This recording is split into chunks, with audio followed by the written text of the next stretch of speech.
Bonjour à tous, nous allons trouver notre enseignement aujourd'hui dans Romains chapitre 12 au verset 12. Romains chapitre 12, verset 12. Je lis au nom de Jésus. Réjouissez-vous en espérance, soyez patients dans l'affliction, persévérez dans la prière. Nous allons mettre l'accent sur soyez patients dans l'affliction. Nous allons parler de la patience aujourd'hui. Ce sera le sujet de notre enseignement, la patience. Ici, la Bible nous dit, soyez patients dans l'affliction. L'affliction, c'est quoi? C'est la douleur, c'est l'épreuve, c'est quelque chose qui est difficile. Dieu nous demande d'être patients dans l'épreuve. Et nous savons que présentement, c'est dur pour beaucoup de gens ce que nous vivons. Les gens sont confinés à la maison, les gens sont déboussolés, les gens ont du mal à comprendre tout ce qui se passe pour beaucoup. On sent aussi dans les foyers que c'est plus lourd, du fait que tout le monde reste ensemble confiné, donc les adolescents, les enfants, les couples. Alors, il y a un peu plus de tension, certains plus de disputes malheureusement. Et c'est pourquoi je nous exhorte vraiment à la patience de se supporter les uns les autres et de ne pas rester à l'intérieur, de sortir. Hein. Ce n'est pas interdit d'aller prendre des marches à l'extérieur pour changer d'air. En plus, le beau temps est en train de se mettre en place. Donc, il faut profiter vraiment, au moins, sortir à l'extérieur pour prendre de l'air. Maintenant, combien de temps ça va durer encore, on ne le sait pas. Mais une chose qui est certaine, la Bible nous enseigne à la patience. Il faut être patient dans l'épreuve. Et c'est ainsi que Dieu permet aussi les épreuves pour perfectionner notre patience. Et d'ailleurs, celui qui est patient, c'est celui qui fait confiance à Dieu. La patience nous permet de demeurer calme et de maintenir la maîtrise de soi.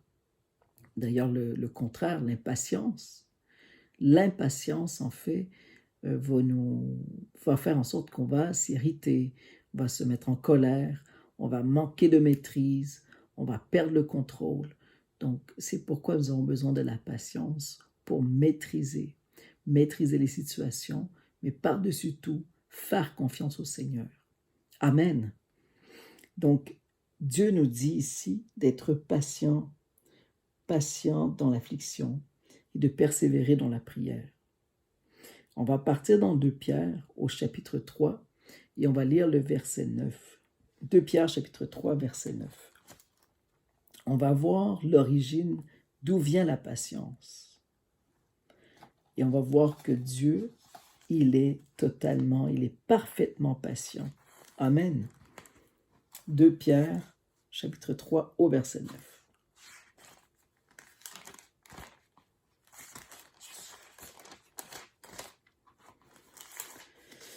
2 Pierre, chapitre 3, au verset 9, je lis au nom de Jésus. Le Seigneur ne tarde pas dans l'accomplissement de la promesse comme quelques-uns le croient, mais il use de patience envers vous, ne voulant pas qu'aucun périsse, mais voulant que tous arrivent à la repentance. Amen. Ça fait plus de 2000 ans que Jésus est venu sur la terre. La Bible nous dit qu'il va revenir. Il n'est pas encore revenu après 2000 ans. Pourquoi? Parce que Dieu use de patience envers nous. Jésus use de patience envers les pécheurs pour qu'ils se repentent, pour qu'ils reconnaissent Jésus comme Seigneur et Sauveur, afin qu'ils ne périssent point, mais qu'ils aient la vie éternelle. Amen. Ne voulant pas qu'aucun périsse, mais voulant que tous arrivent à la repentance. Dieu va revenir, Jésus va revenir chercher les chrétiens. Il faut être encore patient. Mais ici, c'est pour nous faire comprendre le passage que Dieu est patient. Il est à l'origine de la patience. Ça nous montre à quel point ce passage que Dieu nous aime. Il a déjà détruit la terre par l'eau. Il a inondé la terre d'eau.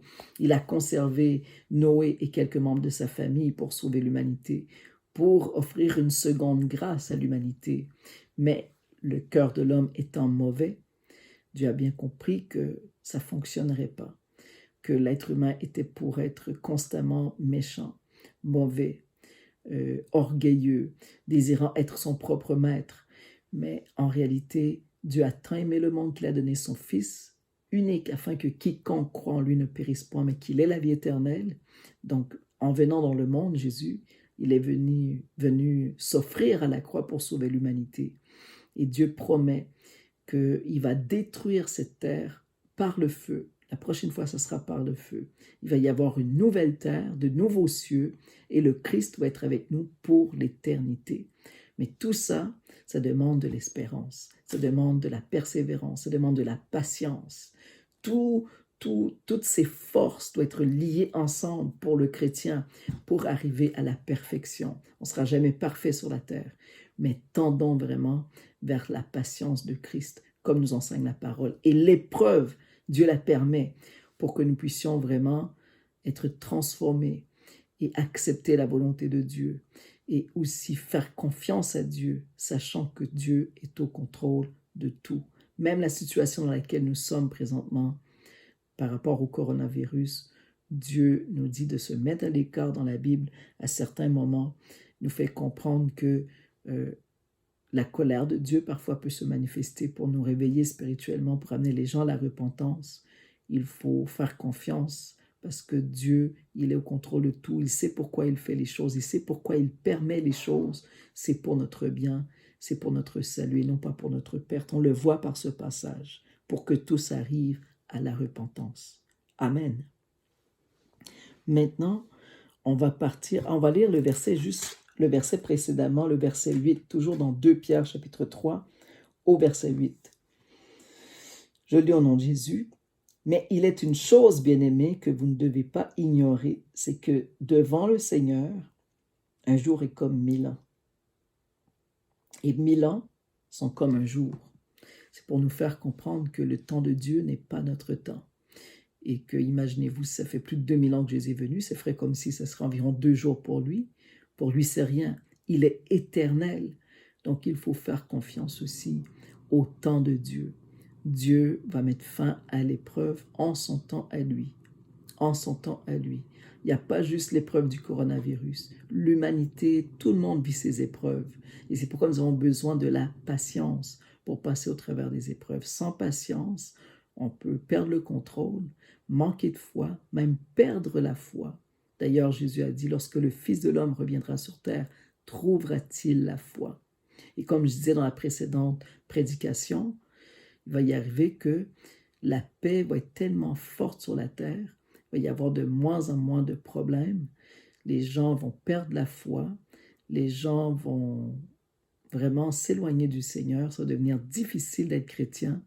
Donc, si Dieu permet encore des épreuves comme telles, c'est pour nous pousser à se tourner vers lui, vraiment s'attacher à lui. On a la Bible encore et on l'aura jusqu'à son retour. Le Seigneur nous a dit que la parole va demeurer jusqu'à son retour. Donc, gardons sa parole.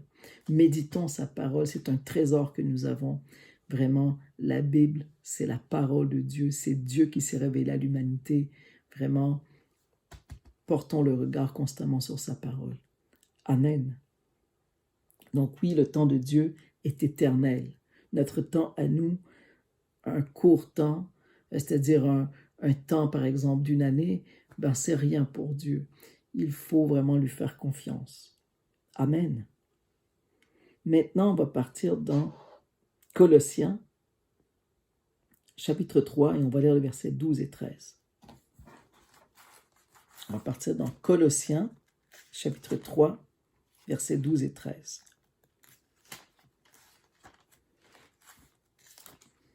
Colossiens, chapitre 3, versets 12 et 13. Comment faire pour mettre la patience en pratique? On va voir quelques versets qui vont nous aider. Colossiens, chapitre 3, versets 12 et 13. Je lis au nom de Jésus. Supportez-vous les uns les autres, et si l'un a sujet de se plaindre de l'autre, pardonnez-vous réciproquement. De même que Christ vous a pardonné, pardonnez-vous aussi. On va lire à partir du verset 12. Ainsi donc, comme des élus de Dieu, saints et bien-aimés, revêtez-vous d'entrailles, de miséricorde, de bonté, d'humilité, de douceur, de patience. Supportez-vous les uns les autres, et s'il a un sujet de se plaindre de l'autre, pardonnez-vous réciproquement, de même que Christ vous a pardonné, pardonnez-vous aussi. Amen. La patience nous amène à être capable de se supporter, de se respecter, de se pardonner. Lorsque quelqu'un nous fait du tort, si on est patient et on a la sagesse de Dieu, on va comprendre en fait qu'on ne doit pas y en vouloir à lui et qu'on doit prier pour cette personne. Il faut être patient. Amen. Les gens sont différents. On est tous différents. On n'agit pas de la même façon. On n'est pas tous intelligents dans les mêmes domaines. On ne réfléchit pas tous de la même façon. Parfois, certaines personnes sont plus lentes, d'autres plus rapides. Parfois, les réflexions ne sont pas les mêmes. C'est pourquoi nous devons être patients, être à l'écoute et se supporter les uns les autres. Et je nous encourage aussi présentement à la maison, s'il y a des disputes, de se pardonner, de s'écouter, de se parler, de se respecter et de vraiment prendre le temps, comme je disais tantôt, de sortir de la maison, prendre de l'air, faire des activités dehors, dans la cour, mais ne pas rester à l'intérieur, ce n'est pas une bonne chose. Amen. Donc, se supporter et se pardonner, rechercher l'humilité, la douceur, la bonté, la patience et la miséricorde. Dieu nous dit de se comporter comme des élus de Dieu. Ça veut dire les enfants de Dieu. Dieu étant parfait, la Bible nous dit de tendre vers la perfection. Même si on n'est pas parfait, on ne sera jamais sur cette terre, dans ce corps, mais il faut tendre vers ça. Amen. Et la patience est un bon début en route vers la perfection. On va partir dans Matthieu 24 au verset 13. Matthieu 24, verset 13.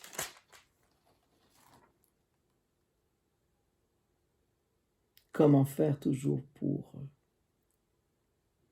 maintenir la patience? Non, plutôt pourquoi aussi nous avons besoin de la patience? Pour ce verset, pourquoi est-ce que nous avons besoin de la patience? Matthieu 24, verset 13, je lis au nom de Jésus. Mais celui qui persévérera jusqu'à la fin sera sauvé. Amen. Dieu nous demande de persévérer jusqu'à la fin. Si on n'a pas la patience, comme je disais tantôt, on ne pourra pas persévérer. Il faut être patient dans l'attente du Seigneur. De même, il faut être patient dans l'épreuve pour que nous puissions passer au travers. Et d'ailleurs, on va remarquer, si on réfléchit un petit peu, les épreuves, souvent, c'est les mêmes qui vont revenir. Si c'est les mêmes qui reviennent, en fait, c'est que on n'a pas compris le message. On n'a pas passé au travers de cette étape-là. Donc, la même épreuve va revenir sous une autre forme, jusqu'à temps qu'on réussisse à passer au travers de cette épreuve pour passer à une autre étape ou à autre chose. C'est comme ça que Dieu nous enseigne au travers des épreuves. Donc, si on voit qu'on se met toujours en colère pour la même situation, c'est qu'on n'a pas compris encore qu'on n'a pas à se mettre en colère pour cette chose. On n'a d'ailleurs jamais à justifier la colère pour quoi que ce soit. On va lire tantôt, la Bible nous dit que la colère de l'homme n'accomplit pas la volonté de Dieu. Donc, on n'a pas à se mettre en colère. Donc, l'épreuve, lorsque Dieu la permet, c'est pour nous apprendre des choses. C'est pour nous faire patienter. Donc, on doit étudier l'épreuve pour la comprendre et comprendre pourquoi est-ce que Dieu nous l'a permis et patienter jusqu'à temps que Dieu va y mettre fin. Patienter, mais aussi, comme on l'a vu aussi, prier avec persévérance. Amen. Partons dans Matthieu 24, toujours Matthieu 24, au verset 42. Matthieu 24, on va aller au verset 42.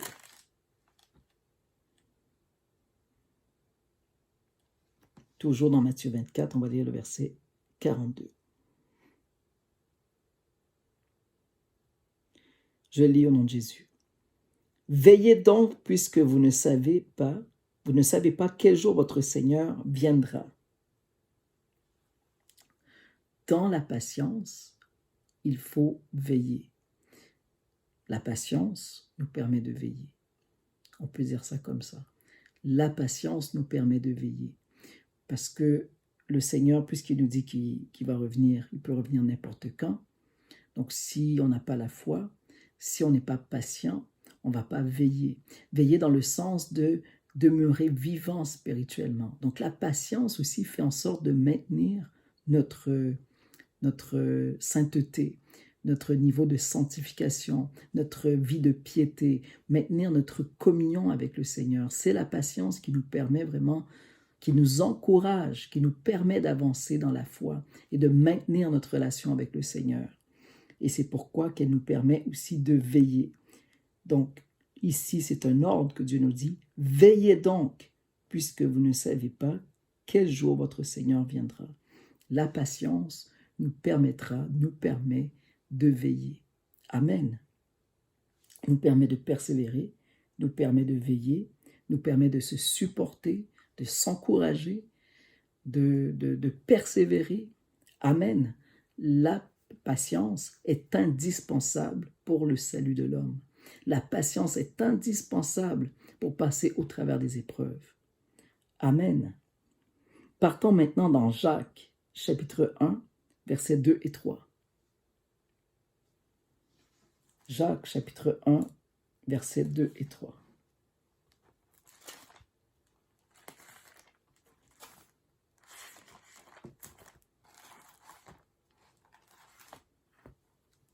Jacques, chapitre 1,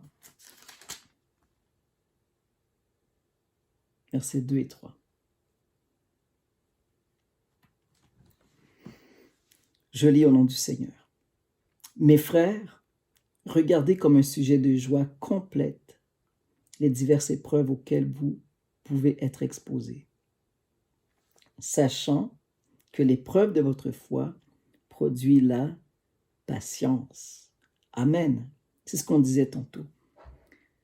Que l'épreuve produit la patience. Dieu permet l'épreuve pour perfectionner notre patience. Amen. Dieu dit même, regardez comme un sujet de joie complète les diverses épreuves auxquelles vous pouvez être exposés. Amen. Il ne faut pas dire que l'épreuve que nous vivons présentement par rapport au coronavirus, voir ça avec joie, dans le sens que y a des gens qui meurent. Non. Voir ça, par contre, une épreuve pour amener les gens à la repentance, à se réveiller, que les gens se tournent vers Dieu. Parce que si Dieu ne suscite pas d'épreuve, qu'est-ce que ça va faire? Les gens vont demeurer dans leur état de péché. Les gens vont demeurer loin de Dieu. Les gens ont besoin, malheureusement, de se faire réveiller spirituellement pour s'accrocher à Dieu. Et certains même vont même pas croire. La Bible nous dit à un endroit que quand même que des morts reviendraient à la vie pour dire que le royaume des cieux, l'enfer existe. Même, certains ne croiront même pas. Donc ça prend la foi et ça prend aussi des témoignages. Ici, le Seigneur nous dit de regarder l'épreuve comme un sujet de joie dans le but de ce que, en fait, l'épreuve, Dieu la permet pour nous amener vraiment à comprendre la volonté de Dieu, à sortir de l'épreuve, une fois sorti de l'épreuve, comprendre pourquoi ce que Dieu l'a permis. Pour nous les chrétiens, souvent on vit des épreuves parce qu'on est chrétien tout simplement. Les gens vont nous ridiculiser, les gens vont parler mal de nous. Ça, c'est des épreuves aussi, ça fait mal. Mais Dieu nous dit de se réjouir dans ce moment-là parce que c'est pour le nom du Seigneur qu'on vit ces épreuves. Jésus, on l'a ridiculisé. Jésus, on l'a mis de côté. On n'a pas cru. Mais la même chose pour nous, on ne va pas nous croire. On va nous mettre de côté. On va nous ridiculiser. On va nous dire, ah ben la foi, c'est pour les faibles. Les gens ont besoin de ces gens-là ont besoin de quelque chose dans leur vie. Non, tous, nous avons besoin de Dieu. Tous, nous avons besoin de Jésus-Christ. Amen. Donc, l'épreuve, Dieu la permet pour notre perfectionnement. Dieu permet l'épreuve pour produire la patience. Regardez au verset 4. Mais il faut que la patience accomplisse parfaitement son œuvre, afin que vous soyez parfaits et accomplit sans faillir en rien. On voit à quel point c'est important la patience. La patience vraiment nous rend solides dans notre foi chrétienne. C'est pourquoi nous avons besoin de l'acquérir et de la pratiquer. Amen. Oui, on peut dire la pratiquer parce que lorsqu'on vit une situation, si on réfléchit dans l'épreuve, on ne va pas agir comme la fois précédente, de la même façon. Et une fois qu'on a compris ça et qu'on maîtrise la situation à l'aide de la patience et qu'on fait confiance à Dieu, on va passer au travers l'épreuve et on ne va pas vivre par la suite la même épreuve, on va passer à d'autres choses. Dieu veut notre perfectionnement pour le salut de nos âmes. Amen. Partons maintenant dans Jacques, chapitre 1, et on va lire le verset 19 à 21. Jacques, chapitre 1, verset 19 à 21.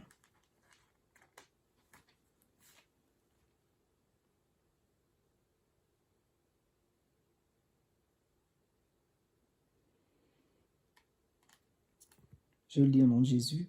Jacques, chapitre 1, verset 19 à 21.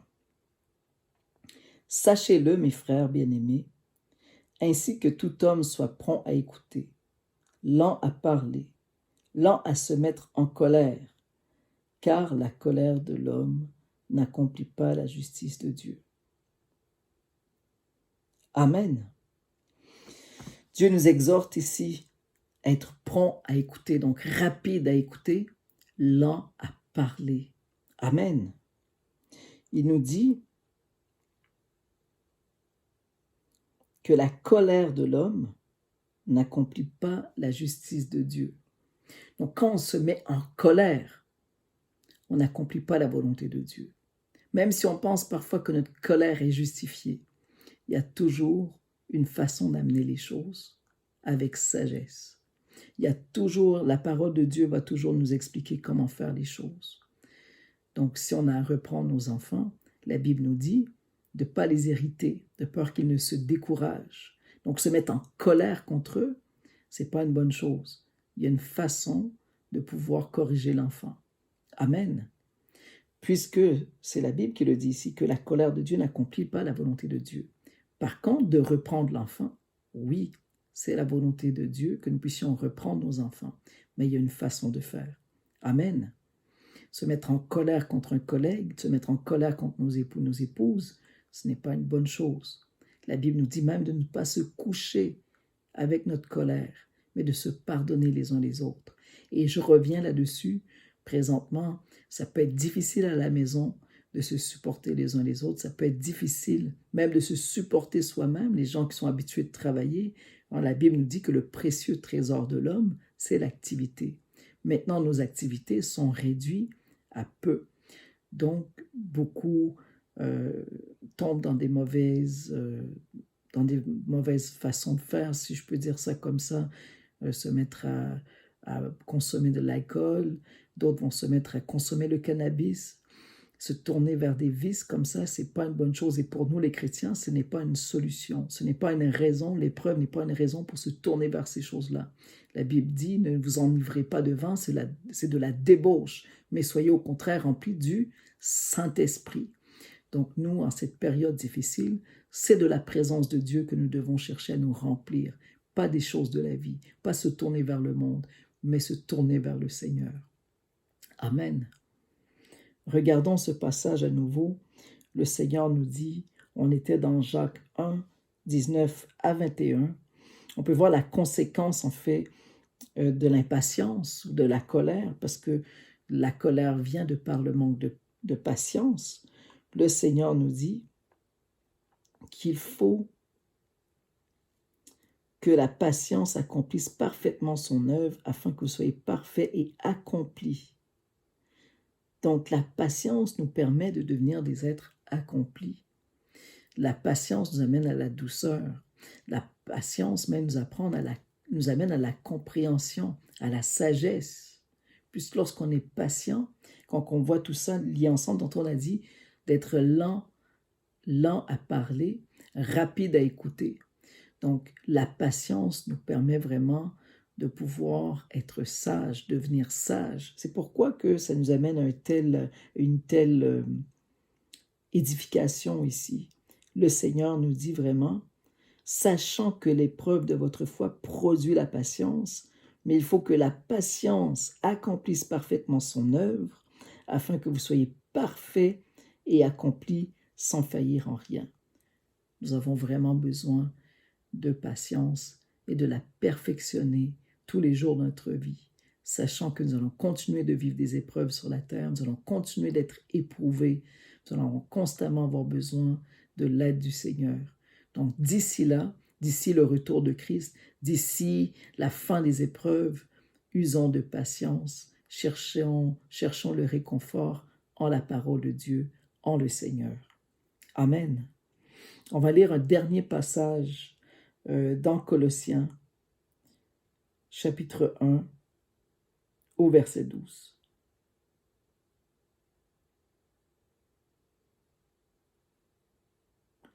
Colossiens, chapitre 1, verset 12.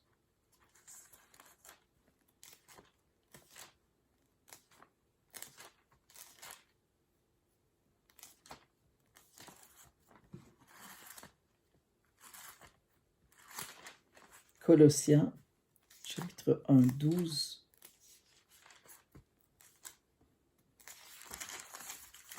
On va y arriver. Je dis bien Colossiens, chapitre 1, au verset 12.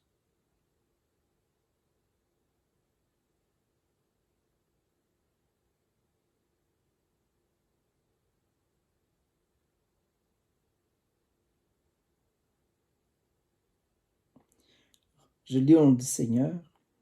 Rendez grâce au Père qui vous a rendu capable d'avoir part à l'héritage des saints dans la lumière, qui nous a délivrés de la puissance des ténèbres et nous a transportés dans le royaume du Fils de son amour, en qui nous avons la rédemption, la rémission des péchés. Il est l'image du Dieu invisible, le premier-né de toute la création, car en lui ont été créées toutes les choses qui sont dans les cieux et sur la terre, les visibles et les invisibles, les trônes, dignités, domination, autorité. Tout a été créé par lui et pour lui. Il est avant toute chose et toute chose subsiste en lui. Il est la tête du corps de l'Église, il est le commencement, le premier-né d'entre les morts, afin d'être en tout le premier. Car Dieu a voulu que toute plénitude habitât en lui. Il a voulu par lui réconcilier tout avec lui-même, tant ce qui est sur la terre que ce qui est dans les cieux, en faisant la paix par lui, par le sang de sa croix. Et vous, qui étiez autrefois étrangers et ennemis par vos pensées et par vos mauvaises œuvres, il vous a maintenant réconciliés par sa mort dans le corps de sa chair, pour vous faire paraître devant lui saint, irrépréhensible et sans reproche. Si du moins vous demeurez fondés et inébranlables dans la foi, sans vous détourner de l'espérance de l'évangile que vous avez entendu, qui a été prêché à toute créature sous le ciel et dont moi, Paul, j'ai été fait ministre. Amen. Ce plus ou moins long passage nous exhorte vraiment au royaume des cieux, nous exhorte à la patience vis-à-vis les choses qui sont à venir, nous exhorte à l'espérance, à un monde meilleur et parfait, nous exhorte à demeurer inébranlable dans la parole de Dieu jusqu'au retour. Amen. Donc, c'est pour nous dire que la patience, nous en avons besoin présentement. Nous en aurons toujours de besoin. Moi-même, tantôt, j'étais en train de faire des petits travaux à la maison et j'ai fait une bêtise en démanchant une pièce de mon plancher que j'aurais dû pas démancher. Et là, je me suis dit, oh non, il faut que je démanche tout mon plancher pour rétablir ce morceau-là. Et je me suis un petit peu énervé, puis je me suis dit, ah non, ça ne sert à rien de m'énerver, ça ne va pas régler le problème. Il faut réfléchir, il faut trouver une solution. Et quand j'ai pris le temps de prier, je demandais à Dieu de m'aider. j'ai trouvé une solution et ça s'est rétabli. Vous imaginez une pièce de mon plancher que j'ai enlevée, il fallait que tout j'enlève pour remettre les pièces ensemble. Mais ce n'était pas une raison pour me mettre en colère. Ça ne sert à rien la colère. Donc, il s'agit tout simplement quand quelque chose arrive qui nous cause problème et qu'on n'a plus le contrôle, la première chose à faire, c'est prier. Demander à Dieu, Seigneur, voilà, j'ai fait une erreur, j'ai un problème, je ne sais pas quoi faire, j'ai besoin de toi. Et si on pourrait faire ça tous les jours en se levant le matin, à chaque midi, à chaque soir, en tout temps, devant les épreuves, devant les difficultés, même les simplicités, Seigneur, voici ce moment, il est à toi, inspire-moi, guide-moi, fais ta volonté dans ma vie, aide-moi. Et c'est ainsi que Dieu aime voir ses enfants, s'attacher à lui faire confiance, lui parler, vraiment lui remettre nos fardeaux entre ses mains. Encore une fois, dans ce moment d'épreuve, je nous encourage à être patients, à faire confiance à Dieu, à respecter les règles, tout ce qui est conforme à la parole de Dieu, et de sortir à l'extérieur, pas aller vers les gens, mais plutôt marcher, prendre de l'air, changer d'air et faire confiance à Dieu pour le reste. Vraiment, Dieu est au contrôle. Que le Seigneur vous bénisse, que le Seigneur nous garde. Prions. Seigneur, tu es merveilleux, tu es grand et tu es saint. Tu es majestueux, très digne de gloire et de louange. Je te remercie, Seigneur, pour ces versets, pour ta parole, Seigneur, qui nous rappelle l'importance de la patience. Seigneur, forme ta patience en moi. Forme ta patience, Seigneur, en tous ceux qui entendent ce message présentement, Seigneur. Perfectionne-nous et donne-nous de maintenir, Seigneur, la maîtrise de soi, d'avoir la maîtrise de soi vis-à-vis des épreuves. Donne-nous la sagesse pour comprendre, Seigneur, pourquoi tu permets les épreuves, la maîtrise de soi. Et fortifie-nous jusqu'à ton retour, que nous puissions garder la foi, Seigneur. Garder la foi jusqu'à ton retour. Et Père éternel, Seigneur, soutiens nos familles, soutiens nos proches. Soutiens-nous, Père, et préserve-nous de la maladie. Préserve-nous de ce virus. Protège-nous, sanctifie-nous, protège nos enfants, protège nos familles, Seigneur. Laisse que la gloire te revienne à toi. Et que toute la terre, que toute créature, que tout esprit, toute domination soit sous ton autorité à toi, Seigneur. Et que seulement ta volonté s'accomplisse sur la terre comme dans les cieux. Que toute la gloire te revienne, Père. Nous prions au nom puissant de Jésus-Christ. Amen.